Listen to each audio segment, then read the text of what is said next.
Donc j'ai voulu aujourd'hui vous parler du père. Parce que ce dimanche, évidemment en France c'était la fête des pères, la Belgique c'est une semaine à l'avance, et puis la fête des mères c'est encore à l'avance en Belgique, je ne sais pas, ça ne tombe pas en même temps. Et voilà, donc nous savons que en réalité, toutes ces fêtes, la fête des pères, la fête des mères, tout cela, c'est aujourd'hui devenu extrêmement commercial. Même si ça fait plaisir pour les papas lorsqu'ils reçoivent des cadeaux, les mamans, tout ça est très sympathique, mais en réalité, c'est extrêmement commercial.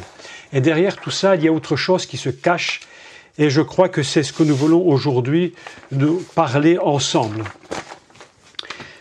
Lorsque l'on parle des pères, lorsque l'on parle de cette dimension, ça dépasse de loin, évidemment, tout ce qu'on peut imaginer.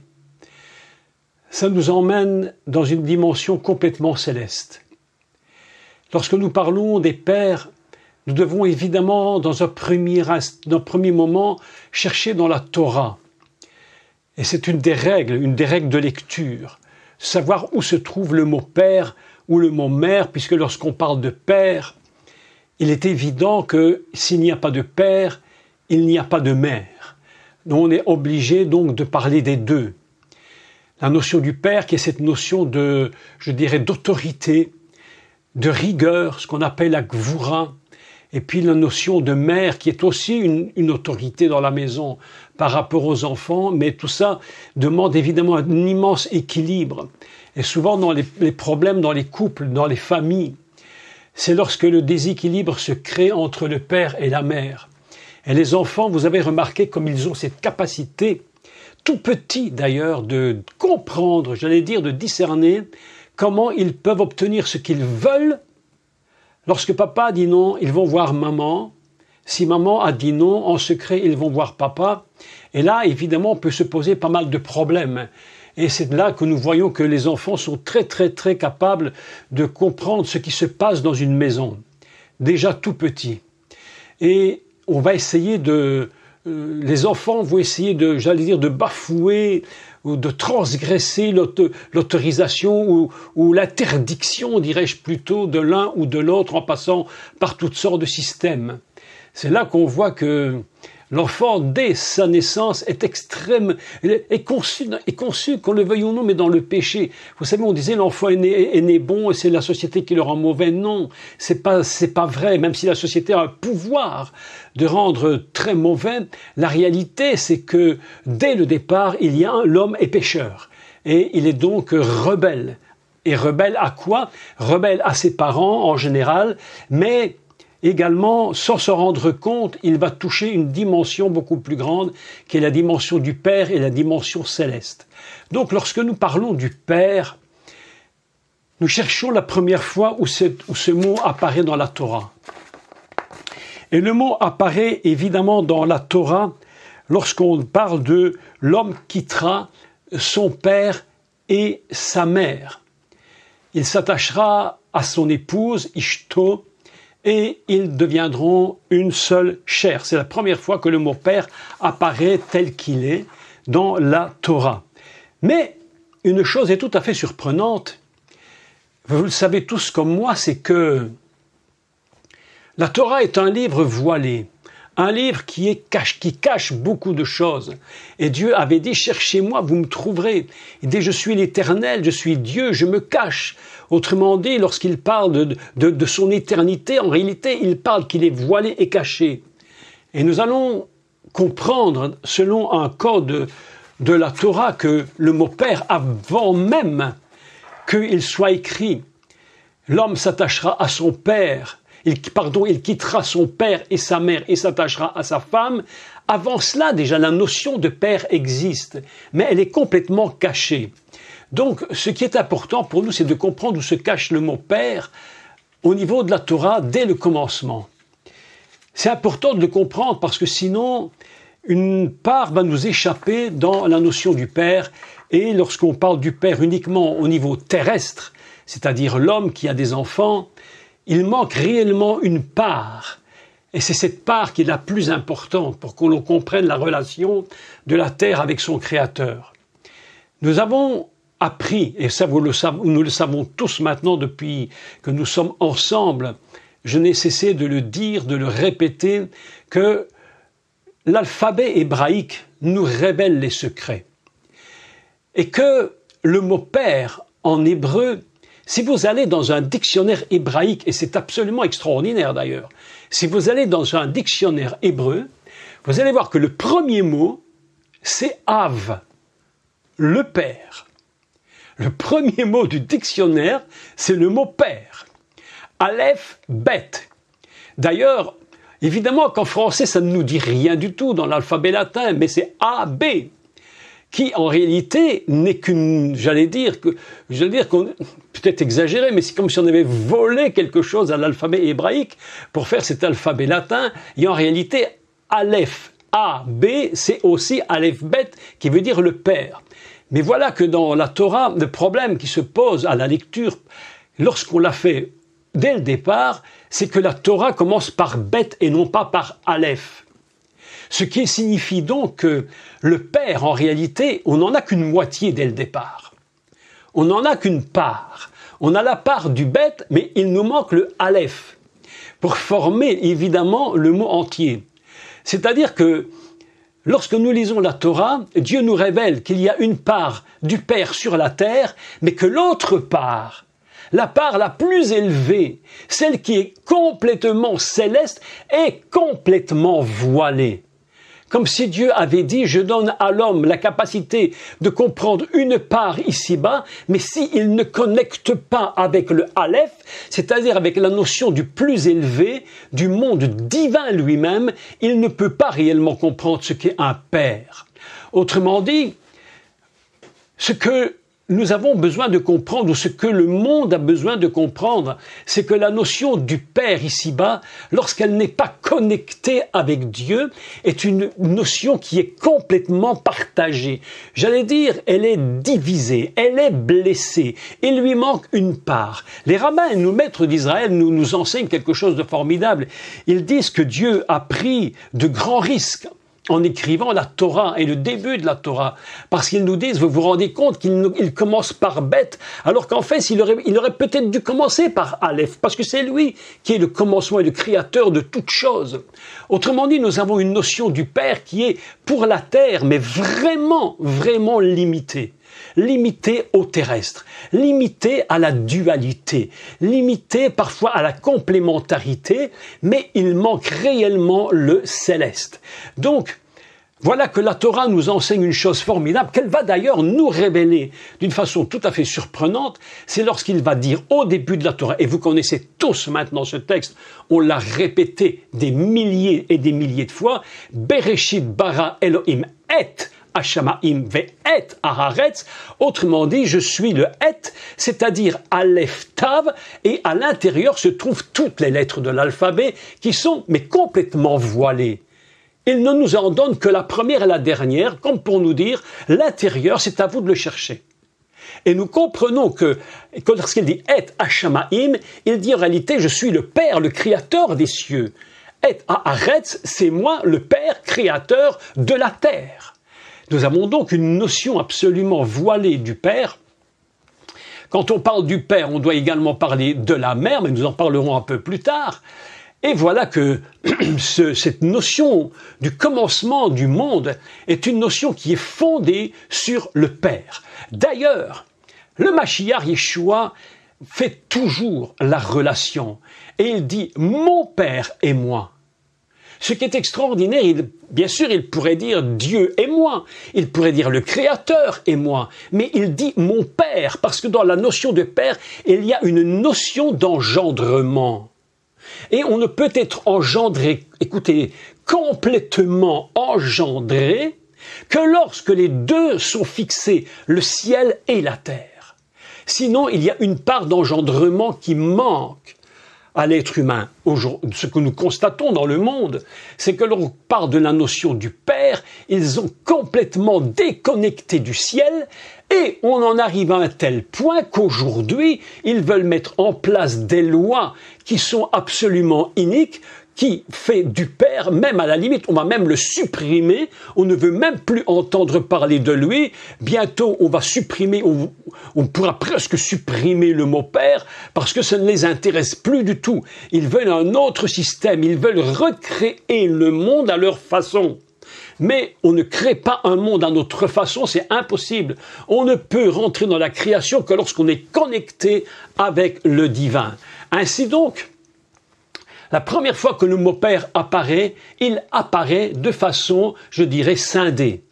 Et c'est à nous de connecter avec le haut, avec Dieu lui-même, pour que la notion Père devienne une seule et même unité indivisible.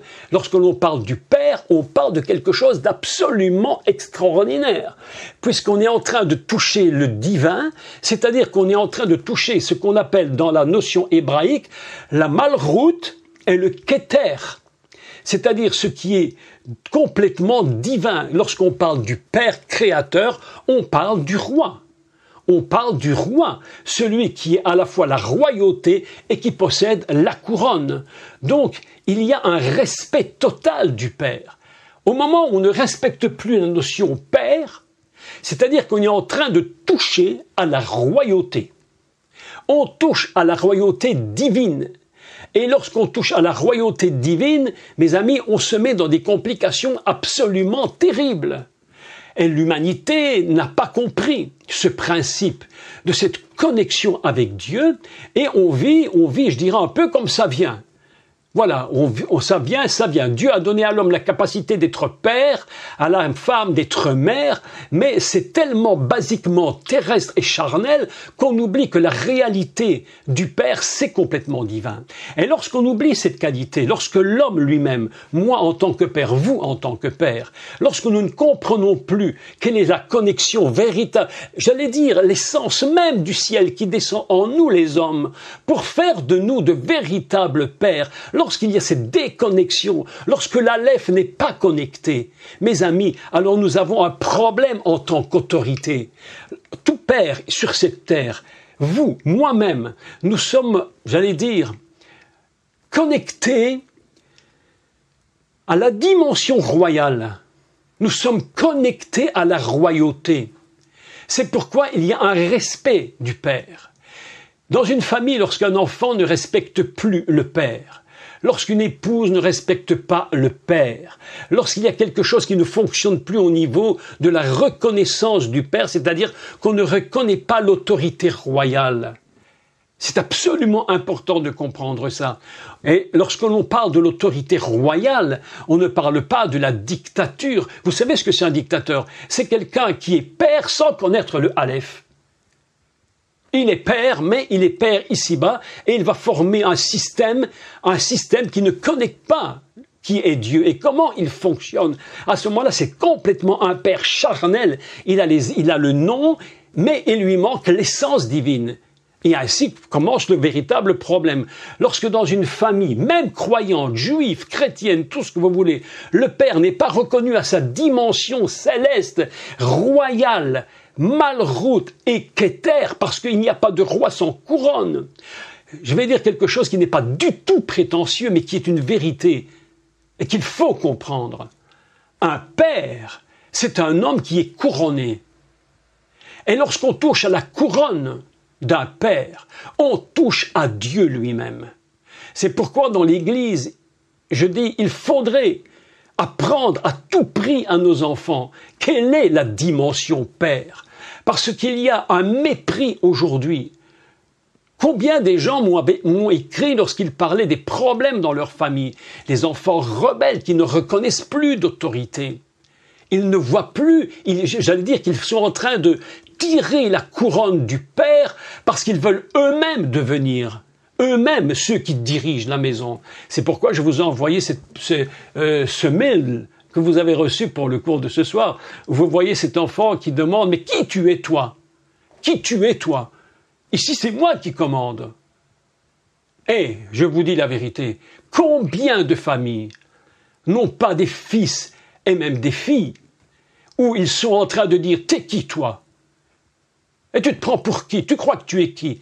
Et là, mes amis, on se rend compte immédiatement qu'ils sont en train de tirer la couronne du Père pour se la prendre à eux-mêmes. D'ailleurs, la petite image que je vous ai envoyée, elle est absolument, je l'avais trouvée géniale, parce que vous voyez cet enfant qui est en train de tirer la tête avec cette couronne sur sa tête. En fait, il a volé l'autorité, il a volé la dimension divine du Père, et il l'a mis sur lui en disant, ici, c'est moi qui commande. Nous, ce soir, nous parlons, dans le meilleur des cas, de la dimension unique la plus élevée. Et c'est donc ce que nous allons parler. Lorsque vous touchez à la royauté, lorsque vous touchez au roi, là-haut, et qui est sur cette terre reconnue ou installée par Dieu, un véritablement grand problème va se poser. Vous vous souvenez de l'exemple type, c'est-à-dire le roi David. Le roi David avait un fils qui était d'une beauté sans pareille, nous dit la Bible. La Bible nous dit qu'il n'y avait pas en Israël un homme si beau que lui, et la Bible est tellement explicite qu'elle dit de lui qu'il était beau de la pointe des pieds jusqu'au sommet de ses cheveux. Et il n'avait pas un défaut. Vous voyez, il avait une chevelure qui était d'une beauté incroyable. Je ne sais pas comment il faisait pour les faire pousser à cette vitesse, mais tous les ans, il devait couper ses cheveux qui étaient magnifiques, et ses cheveux, tenez-vous bien, pesaient à chaque fois qu'il les coupait minimum 2,3 kg. Alors là, je ne sais pas si vous imaginez ce que peut représenter 2,3 kg de cheveux sur la tête, quelque chose d'incroyable. Et ce fils était d'une beauté inimaginable.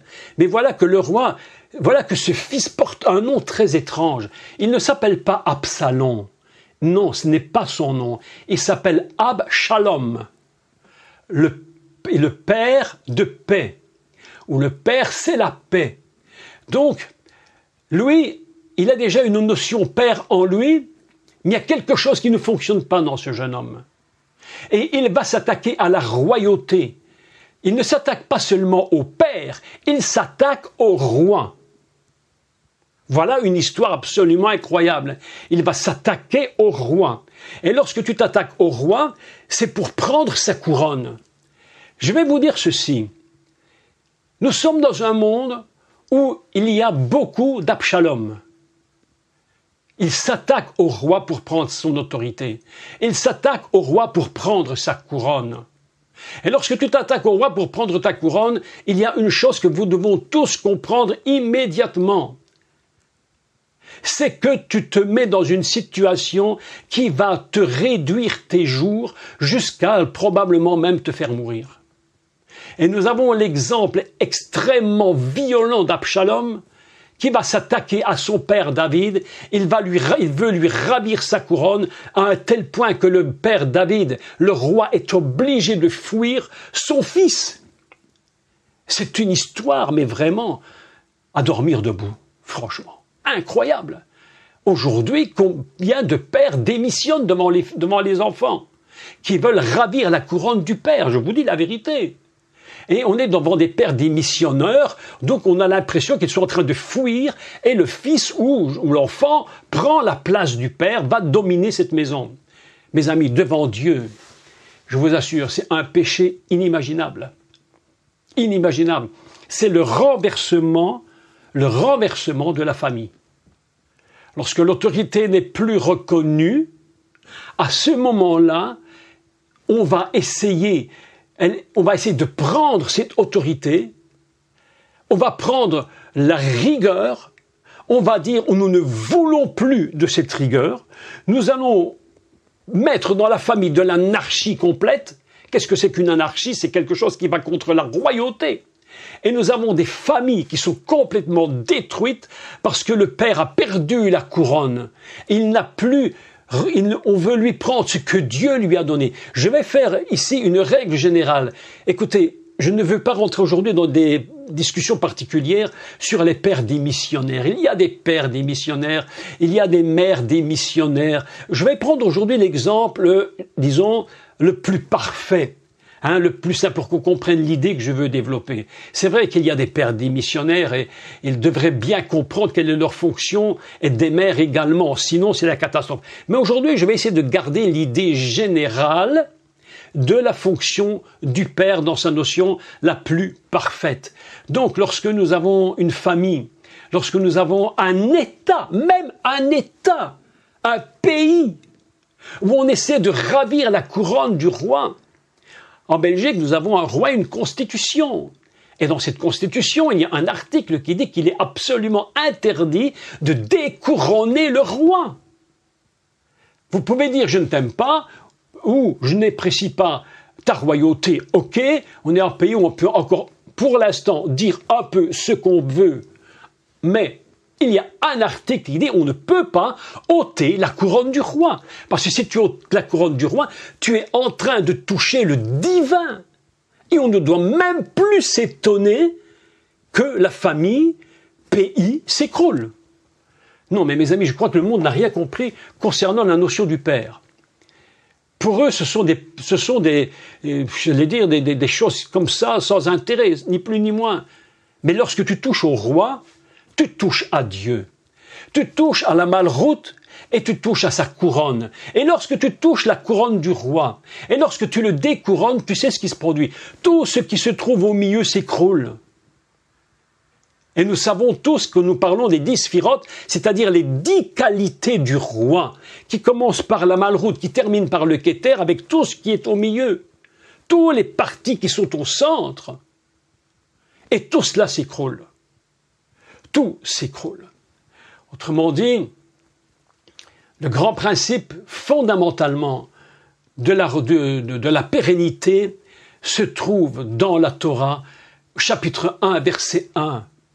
Mais il faut que nous allions, et c'est un peu difficile à expliquer, mais sans dire de bêtises et qu'on me comprenne dans ce que je dis, sortir du texte pour aller chercher ce qui se trouve en haut. Pour qu'on comprenne que si nous sommes connectés avec le Aleph, alors la réalité du Père nous fait comprendre que le monde n'existera que lorsque la Torah sera connectée au Père, sera connectée à la notion du Père. Il y a un texte absolument formidable dans le livre de Deutéronome. Je voudrais que vous le preniez peut-être d'ailleurs. Deutéronome chapitre 32 et au verset 6. Si vous prenez la Bible, et si vous regardez dans une concordance, simplement une concordance, tout le monde peut faire cela, vous achetez une concordance et vous regardez Père dans l'ordre alphabétique et vous allez trouver qu'il y a évidemment une quantité mais impressionnante du mot Père. C'est des dizaines et des dizaines et des dizaines de fois que ce mot revient dans la Bible. Tellement pour Dieu c'est important que nous comprenions cela, la rigueur de Dieu et en même temps la bonté de Dieu. Et le Père a une capacité absolument extraordinaire. Donc nous allons pour commencer lire un peu ce texte. C'est le cantique de Moïse, en plus le cantique de Moïse intitulé ainsi. Et il fonctionne dès le départ sur 2 dimensions. Absolument formidable. Lorsque j'ai lu le texte, je me suis dit, tiens, c'est surprenant, comment commence ce texte? Et il dit au verset 1, cieux, et Hashamaim, le ciel là-haut, la connexion d'en haut, ciel, prêtez l'oreille, et je parlerai. Écoutez, c'est formidable ce texte, parce que nous connectons l'Aleph, c'est-à-dire le ciel, nous connectons le haut, et là, nous pouvons entendre réellement quelle est la notion Père. Écoutez bien la suite. Cieux, prêtez l'oreille, et je parlerai. Terre, écoute les paroles de ma bouche. Que mes instructions se répandent comme la pluie, que ma parole tombe comme la rosée, comme des ondées sur la verdure, comme des gouttes d'eau sur l'herbe, car je proclamerai le nom de l'Éternel. Rendez gloire à notre Dieu. Je passe quelques versets et nous allons au verset 6. Est-ce l'Éternel que vous rendez responsable, peuple insensé et dépourvu de sagesse? N'est-il pas ton Père, Avira? N'est-il pas Avira? Est-ce qu'il n'est pas ton Père? Lorsque tu as vu tout ce qu'il a fait, n'est-il pas ton père? Et il continue la traduction ici dans Louis II, à mon avis assez mauvaise. N'est-il pas ton père, ton maître? Mais il faut écrire Avira Kanera. Kanera, c'est pas ton maître. Kanera, c'est celui qui t'a acheté. Celui qui t'a acquis. Kana, acheter, obtenir, acquérir. N'est-il pas ton père, celui qui t'a acquis? Et toi, tu n'as même plus le respect du Père. Alors qu'en réalité, le début du texte nous dit que les cieux en haut, tu entends, et que la terre en bas. Qu'est-ce que les cieux Aleph? Qu'est-ce que la terre Beth? Qu'est-ce que ce texte nous dit? Nous sommes dans la notion du Père. Celui qui t'a, ton Père, celui qui t'a acheté ou acquis, qui t'a fait et qui t'a établi comme un peuple. Et là, Rachid nous fait un commentaire formidable. Il nous dit, il t'a acquis et il t'a fait non pas comme tout le monde. Il t'a fait comme un peuple séparé, différent des autres. C'est-à-dire que toi, le peuple d'Israël, la notion du Père doit être pour toi quelque chose d'absolument incroyable, d'une puissance extrême. N'oublie jamais qui est ton Dieu. Il n'oublie jamais que c'est lui qui t'a fait, qui t'a acheté, qui t'a construit, qui t'a établi comme étant un peuple. Le thème que développe Rachid est absolument formidable. Et il dit, comment tu t'es détourné de moi? Comment tu me rejettes? Comment tu ne comprends même plus qui je suis? Et on ne s'étonne pas, alors évidemment, que si la notion de la royauté disparaît en Israël, alors que là, c'est là qu'elle devrait être la plus évidente et la plus puissante, on ne s'étonne pas de voir ce qui se passe. Lorsque tu respectes le Père, alors comme j'avais dit dans les cours précédents, tu ne peux pas t'associer au monde. La notion d'Israël, Père, devrait être d'une connaissance extrême pour Israël. Le modèle du monde concernant la relation avec le Père. Le Messie Yeshua toujours dit « Mon Père et moi, mon Père et moi, nous sommes ensemble. Je suis là parce qu'il est là. Nous existons par lui. C'est moi qui t'ai acheté. C'est moi qui t'ai formé. » Si aujourd'hui nous avons déjà ce premier principe qui rentre dans la tête, nous sommes ici, vous et moi qui m'écoutez, parce qu'un jour nous avons été conçus par un Père. S'il n'y a pas de Père, je ne peux même pas te voir. Et lorsqu'aujourd'hui on ne veut plus du Père dans le monde et qu'on essaie de faire des enfants sans Père, c'est-à-dire on est en train de jouer dans une hypocrisie absolument inimaginable. On est en train de supprimer la notion fondamentale de l'Aleph pour la remplacer par je ne sais pas quelle stupidité, parent 1, parent 2. Qu'est-ce qu'ils vont encore nous inventer? Qu'est-ce qu'ils vont encore nous inventer? Qui viennent m'expliquer comment on peut avoir des enfants sans un homme? On veut trouver des systèmes où on pourrait se reproduire sans père ou sans mâle. Absolument fou. Mais mes amis, la Bible nous enseigne une chose, et ça c'est un point très très important. Il dit, l'homme quittera son père et sa mère. Et cela directement, ça nous amène à une compréhension. C'est que le père et la mère sont un modèle. Ils doivent être un modèle selon le cœur de Dieu. S'il n'y a plus la notion du père modèle, c'est-à-dire celui qui va donner vraiment à ses enfants une image de l'autorité respectée, est respectable. Et je parle ici du meilleur des cas. Je parle pas des pères, des missionnaires, je parle pas de tout ça aujourd'hui. C'est pas le but. Je parle de l'idée fondamentale de la Torah. Il quittera son père et sa mère et il s'attachera à sa femme pour faire ce qu'on appelle Bassar Echad, une seule chair. Ils deviendront eux-mêmes père et mère. Et vous avez remarqué que souvent, et c'est là qu'on pourrait parler de, entre guillemets, avec beaucoup de nuances, des liens qui peuvent avoir des pères aux enfants. C'est-à-dire que l'enfant va reproduire ce que le père fait. Et si le père est un homme mauvais, un homme violent, en général, les enfants reproduiront ce qu'ils ont vu. C'est-à-dire que dans le cœur de Dieu, il va quitter le père et la mère, donc dans un modèle fondamental. Comment peut-on vouloir dire qu'il n'y aura plus de père? Mais s'il n'y a plus de père, mais il faut cesser de dire des... Mais il faut quand même que ces gens arrêtent de dire des stupidités, des imbécilités, pas possible. Mais c'est renversant d'idiotie. Ils sont là sur leur trône, ils sont là en train de faire tout leur cinéma et de faire toutes leurs lois et toutes leurs idioties. Ils n'ont même pas compris que s'il n'y a pas de père, il ne peut pas y avoir de mère. Mais ça n'existe pas. Si tu tues la notion du père, si tu tires l'autorité paternelle, si tu tires la couronne et que tu fais une loi parent 1, parent 2, deux papas, deux mamans, ou je ne sais quoi, on ne sait plus où ça va terminer d'ailleurs, toutes ces idioties. Mais s'il n'y a plus de père, il n'y a plus de mère. Mais elles veulent avoir des enfants, on veut qu'elles fassent des enfants sans père. Mais mes amis, on est en train de toucher à la royauté céleste. On touche au cœur de Dieu. La notion divine du Père est touchée. Dieu est en train d'être ébranlé dans la notion divine, dans sa propre nature. C'est absolument incroyable. Ils sont complètement... La Bible nous dit, je vais le paraphraser, mais ils sont devenus fous. Ils ont perdu la tête.